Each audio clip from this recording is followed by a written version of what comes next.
दिल का दरवाज़ा। पुरानी काशीपुर रियासत में जहाँ गंगा की लहरें चांदनी रातों में चमकती थीं, एक युवा योद्धा वीरेंद्र अपनी बहादुरी और सुंदरता के लिए जाना जाता था। उसका दिल हालांकि किसी तलवार या युद्ध के लिए नहीं धड़कता था, बल्कि राजकुमारी अनन्या के लिए। अनन्या महाराज विक्रम सिंह की इकलौती बेटी अपनी बुद्धि और रहस्यमयी मुस्कान के लिए मशहूर थी। उसकी आंखें ऐसी थीं जैसे गंगा की गहराई में कोई अनकहा राज छिपा हो। वीरेंद्र और अनन्या की प्रेम कहानी गुप्त थी। वे चुपके से महल के बगीचे में चमेली की महक के बीच मिलते थे। अनन्या की हंसी वीरेंद्र के लिए संगीत थी और उसका हर शब्द वीरेंद्र के दिल में उतर जाता था। लेकिन यह प्यार आसान नहीं था। महाराज विक्रम एक क्रूर और रहस्यमय शासक थे, जिनके दरबार में एक अनोखा कानून था। जो भी अपराधी पकड़ा जाता उसे न्याय का खेल खेलना पड़ता। इस खेल में अपराधी को एक विशाल रंगशाला में 2 दरवाजों के सामने खड़ा किया जाता। एक दरवाजे के पीछे एक भूखा शेर होता जो उसे तुरंत चीर डालता। दूसरे के पीछे एक सुंदर कन्या जिससे उसकी शादी कर दी जाती। कौन सा दरवाज़ा क्या छिपाता यह कोई नहीं जानता था, सिवाय महाराज के और कभी कभी उनकी बेटी अनन्या के। यह खेल भाग्य, डर और महाराज की सनक पर टिका था। एक रात वीरेंद्र और अनन्या की मुलाकात एक जासूस ने देख ली। सुबह होते ही वीरेंद्र को राजद्रोह के झूठे आरोप में पकड़ लिया गया। महाराज ने क्रूर मुस्कान के साथ कहा, तुम्हारा भाग्य रंगशाला में तय होगा। अनन्या जो दरबार में थी चुप रही, लेकिन उसकी आंखों में तूफान उमड़ रहा था।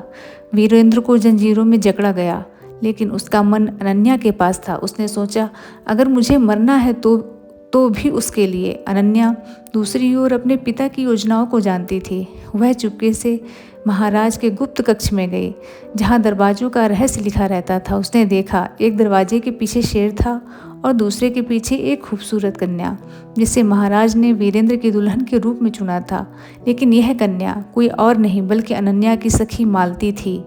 सुंदर, चंचल और वीरेंद्र से पहले ही प्रभावित, अनन्या का दिल जल उठा। वह वीरेंद्र से बेइंतहा प्यार करती थी, लेकिन अगर उसने शेर से बचाया तो वह मालती की बाहों में चला जाएगा, और अगर उसने उसे शेर की ओर भेजा तो उसका प्यार हमेशा के लिए खत्म हो जाएगा। उसकी आत्मा 2 हिस्सों में बट गई, प्यार और ईर्ष्या, वफादारी और बलिदान। रंगशाला का दिन आया, पूरा काशीपुर उमड़ पड़ा। वीरेंद्र गर्व से सिर उठाए 2 विशाल लकड़ी के दरवाजों के सामने खड़ा था। उसने अनन्या को देखा, जो राजसी मंच पर बैठी थी। उसका चेहरा शांत लेकिन आंखें तूफानी। वीरेंद्र को यकीन था अनन्या उसे बचाएगी। उसने एक बार, केवल एक बार उसकी ओर देखा। अनन्या ने धीरे से अपनी उंगली उठाई और बाएं दरवाजे की ओर इशारा किया। भीड़ सांस रोके देख रही थी। वीरेंद्र ने अनन्या की आंखों में प्यार देखा और बिना हिचक बाएं दरवाजे की ओर बढ़ा।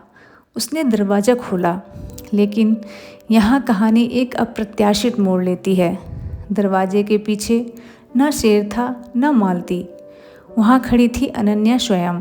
भीड़ अवाक थी। महाराज का चेहरा क्रोध से लाल हो गया। अनन्या ने अपने पिता के खेल को उलट दिया था। उसने गुप्त रूप से दरवाजों के पीछे की व्यवस्था बदल दी थी, ताकि वीरेंद्र ना मरे, ना किसी और का हो।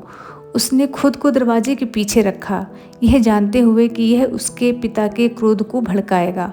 यह राजद्रोह है। महाराज गरजे, लेकिन अनन्या ने वीरेंद्र का हाथ थामा और बोली, मैंने अपना भाग्य चुना। अगर यह अपराध है तो मुझे भी सजा दो। भीड़ में सन्नाटा छा गया। फिर तालियों की गड़गड़ाहट गूंजी। लोग अनन्या के साहस और प्यार से अभिभूत थे। महाराज के पास कोई चारा नहीं था। जनता का समर्थन अनन्या और वीरेंद्र के साथ था।